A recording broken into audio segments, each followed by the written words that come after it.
Thiruvalla Pushpagiri medical college ആശുപത്രിയുടെ നേതൃത്വത്തിൽ പത്തനംതിട്ട ജില്ലയുടെ മലയോര മേഖലയായ ചുങ്കപ്പാറയിൽ പുഷ്പഗിരി ഗ്രാമാശുപത്രി ആരംഭിച്ചു. ഇതിന്റെ ഉദ്ഘാടനം മന്ത്രി വി.എൻ. വാസവൻ നിർവഹിച്ചു. തിരുവല്ല പുഷ്പഗിരി മെഡിക്കൽ കോളേജ് ആശുപത്രിയുടെ നേതൃത്വത്തിൽ ചുങ്കപ്പാറയിൽ പുതിയതായി ആരംഭിച്ച പുഷ്പഗിരി ഗ്രാമാശുപത്രിയുടെ ഉദ്ഘാടനവും കൂദാശയുമാണ് നടന്നത്. ആശുപത്രിയുടെ കൂദാശ മലങ്കര കത്തോലിക്ക സഭ തിരുവല്ല അതിരൂപത arch bishop doctor Thomas Mar Koorilos മെത്രാപ്പോലീത്ത നിർവഹിച്ചു.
ഞങ്ങളിലും ഈ മക്കളിലും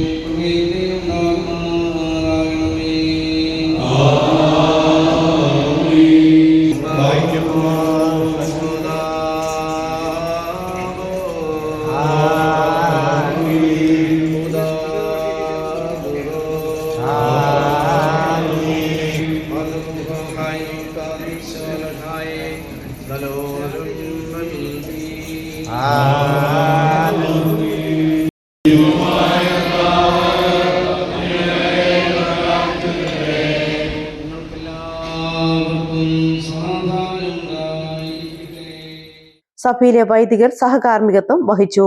തുടർന്ന് ആശുപത്രിയുടെ ഉദ്ഘാടനം സഹകരണ തുറമുഖ വകുപ്പ് മന്ത്രി വി.എൻ. വാസവൻ നിർവഹിച്ചു.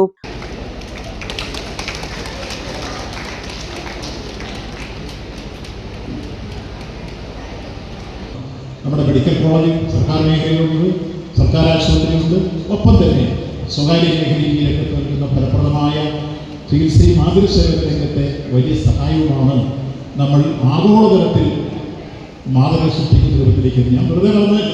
ഇപ്പോൾ വേൾഡ് ഹെൽത്ത് ഓർഗനൈസേഷൻ പ്രസിദ്ധീകരിച്ചിരിക്കുന്ന അവസാനത്തെ കണക്കിൽ 1000 കുട്ടികൾ പിറന്നാൽ കേരളത്തിലെ ശിശുമരണ നിരക്ക് 5% കുറഞ്ഞിരിക്കുന്നു. അമേരിക്കയിലേക്ക് 5.6%. അപ്പോൾ അമേരിക്കയെക്കാൾ മുന്നിലെത്താൻ ശിശുമരണ നിരക്കിൽ കേരളത്തിന് കഴിഞ്ഞിരിക്കുന്നത് ഇതിൻ്റെ കണക്കല്ല, വേൾഡ് ഹെൽത്ത് ഓർഗനൈസേഷൻ. അതുകൊണ്ടാണ് കേരളത്തിന് അവാർഡ് നൽകി ആദരിച്ചത്. 2, ഇന്ത്യയിലെ മാതൃമരണ നിരക്കെടുത്ത് പരിശോധിച്ചാൽ 75. നമ്മൾ ആദ്യം 26-ലെത്തി, ഇപ്പം കേരളം 14 വന്നിരിക്കുന്നു. മാതൃമരണ നിരക്ക് കുറച്ച് കൂടുതൽ. പുരുഷന്മാരുടെ ആയുർദൈർഘ്യം എടുത്താൽ അഖിലേന്ത്യാ ശരാശരി ഏതാണ്ട് 68-69 വന്നിരിക്കുന്നു. ഇവിടെ 72. സ്ത്രീകളുടെ ആയുർദൈർഘ്യം അഖിലേന്ത്യാ ശരാശരി 70 നിൽക്കുമ്പോൾ നമുക്ക് 76. അപ്പോൾ ഈ രൂപത്തിൽ ആരോഗ്യപരിപാലന രംഗത്ത് കേരളം കൈവരിച്ച അഭിമാനപര നേട്ടങ്ങളുടെ ഉള്ളടക്കമാണ് നമുക്ക് ആഗോള മാതൃക സൃഷ്ടിക്കാൻ കഴിഞ്ഞത്. അതുകൊണ്ടാണ് കോവിഡ് കാലഘട്ടത്തിൽ നമ്മുടെ ഈ പത്തനംതിട്ട ജില്ലയിലെ റാന്നി താലൂക്കിലെ 96 വയസ്സുള്ള അപ്പച്ചൻ്റെ കോവിഡ് പരിഹരിച്ച് രോഗശാന്തി വരുത്തി 2 മാസത്തെ ചികിത്സയ്ക്ക് ശേഷം കോട്ടയം മെഡിക്കൽ കോളേജ് വരെ തിരിച്ചയച്ചപ്പോൾ ഞാൻ ഉണ്ടായിരുന്നു, വണ്ടിയെ കയറ്റിവിടുന്നു. Archbishop doctor Thomas Mar Koorilos മെത്രാപ്പോലീത്ത അധ്യക്ഷത വഹിച്ചു. പുഷ്പഗിരി ആശുപത്രി തുടങ്ങാനുള്ള കാരണം 59, അതായത് 1959.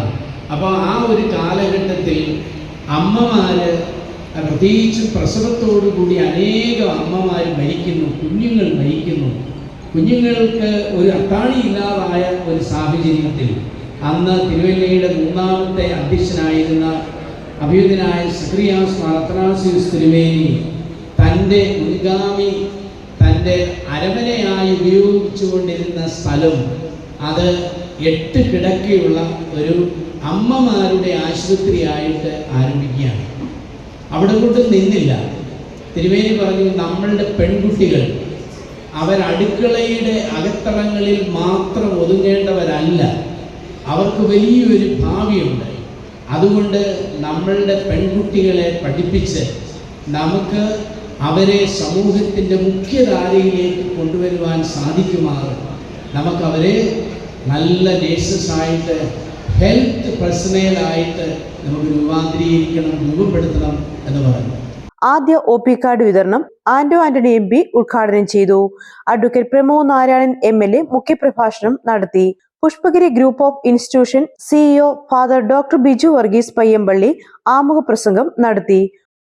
ഇന്ന് കുത്തകവൽക്കരണം ആരോഗ്യ മേഖലയിലേക്ക് പടർന്നു കയറുമ്പോൾ നമുക്കറിയാം, പത്രം വായിക്കുമ്പോൾ വിദേശ ഭീമന്മാര് ഭാരതത്തിലെ ആശുപത്രി ഓരോന്നായിട്ട് വിലയ്ക്ക് വാങ്ങി അവരുടെ നിക്ഷേപം ആരോഗ്യ മേഖലയിൽ നടത്തിക്കൊണ്ട് അതിൽ നിന്ന് പരമാവധി പണം സമാഹരിക്കണമെന്ന് വിചാരിച്ചു ചെയ്യുമ്പോഴാണ് പുഷ്പഗിരി പോലെയുള്ള മിഷൻ ആശുപത്രികളുടെ, പ്രത്യേകിച്ചും സഭകൾ നടത്തുന്ന, സന്നദ്ധ സംഘടനകൾ നടത്തുന്ന മിഷൻ ആശുപത്രികളുടെ പ്രസക്തി ആയിരിക്കുന്നത്. നമുക്കറിയാം, തിരുവല്ല പുഷ്പഗിരി 1959 ആരംഭിച്ച് ഇന്ന് 678 കിടക്കകളുള്ള multi super speciality tertiary care medical college ഹോസ്പിറ്റലായി അനുബന്ധ സ്ഥാപനങ്ങളായ dental college, pharmacy college, nursing college, medical college, അതോടൊപ്പം തന്നെ അലൈഡ് സയൻസ് കോളേജ്, ഇത്രയും സ്ഥാപനങ്ങളുമായിട്ട് നാടിന് നന്മ പകർന്നുകൊണ്ട്, രോഗികൾക്ക് ആശ്വാസം പകർന്നുകൊണ്ട്, വിദ്യാർത്ഥികൾക്ക് അവരെ പ്രൊഫഷണൽ ജീവിതത്തിലേക്ക് കൈപിടിച്ചുകൊണ്ട് ആയിരിക്കുന്നു. പുഷ്പഗിരി മെഡിക്കൽ കോളേജ് ആശുപത്രി additional medical director doctor Samson Samuel, Kottangal gramapanchayat president Binu Joseph, Chunkappara little flower ഇടവ് വികാരി ഫാദർ ടോണി മണിയഞ്ചിറ, ചുങ്കപ്പാറ മുഹിയുദ്ദീൻ മുസ്ലിം ജമായത്ത് മുഖ്യ ഇമാം ഷാജഹാൻ മൗലവി അൽ ഖാസിമി, കോട്ടാങ്ങൽ ദേവീക്ഷേത്രം മേൽശാന്തി Manu Narayanan, gramapanchayat member Jolly Joseph, Pushpagiri medical college principal doctor Reena Thomas, Pushpagiri ഗ്രാമാശുപത്രി ഡയറക്ടർ ഫാദർ എബി വടക്കുതല എന്നിവർ പ്രസംഗിച്ചു. Emergency medicine, orthopaedics, gynaecology, paediatrics, ENT, ophthalmology, psychiatry, dermatology എന്നീ വിഭാഗങ്ങളാണ് ആശുപത്രി പ്രവർത്തിക്കുന്നത്. ഉന്നത നിലവാരത്തിലുള്ള പുഷ്പഗിരി ഗ്രാമാശുപത്രിയുടെ പ്രവർത്തനം ചുങ്കപ്പാറയിൽ ആരംഭിച്ചതോടെ മലയോര മേഖലയിലെ ജനങ്ങൾക്ക് സുഖകരമായ ചികിത്സ ഇവിടെ ലഭ്യമാകും. മുൻപ് ഈ പ്രദേശങ്ങളിലും സമീപ പ്രദേശങ്ങളിലുമുള്ളവർക്ക് രോഗം പിടിപെട്ടാൽ തിരുവല്ലയിൽ പോകേണ്ട അവസ്ഥയായിരുന്നു. അതിന് ഒരു മാറ്റം ഉണ്ടാക്കാൻ ഈ ആശുപത്രി ഉപകരിക്കുമെന്ന പ്രതീക്ഷയിലാണ് നാട്ടുകാർ.